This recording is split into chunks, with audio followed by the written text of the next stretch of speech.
Avec 12 accords bilatéraux, y compris l'achat de 36 systèmes César par le Portugal, le président français Emmanuel Macron et son épouse, Brigitte Macron, sont arrivés à Lisbonne le jeudi 27 février pour débuter une visite officielle très attendue de 2 jours au Portugal, la première visite d'État d'un président français au Portugal depuis 26 ans. Macron a été chaleureusement accueilli au palais de Belém par le président portugais Marcelo Rebelo de Sousa.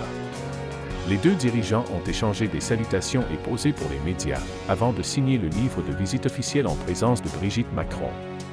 La cérémonie a été marquée par une garde d'honneur traditionnelle fournie par la Guardia Nacional Republicana en uniforme de cérémonie. À leur arrivée, Macron et de Sousa ont visité l'emblématique monastère des Hiéronymites à Lisbonne, poursuivant ainsi les formalités officielles. Les dirigeants devraient aborder un large éventail de sujets, notamment la situation en cours en Ukraine, la sécurité européenne et le renforcement de la coopération entre les deux nations.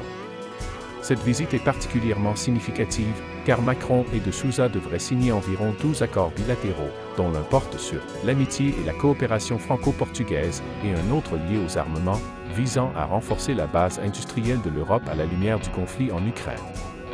Un accord pour formaliser l'achat de jusqu'à 36 systèmes d'artillerie César par le Portugal est également attendu, ainsi qu'une coopération plus large sur les drones et autres technologies militaires. D'autres accords à signer durant la visite couvriront la coopération culturelle, scientifique et technique, notamment un accord de coopération policière, un accord de coproduction cinématographique et un plan d'action pour l'enseignement supérieur, la science et l'innovation.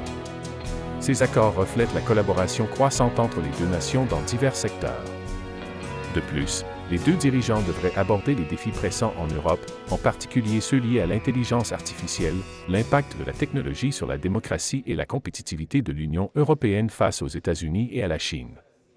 L'importance de ces discussions sera soulignée lors d'une conférence de presse conjointe prévue pour le vendredi 28 février à Porto, après une réunion entre Macron et le Premier ministre Luís Montenegro.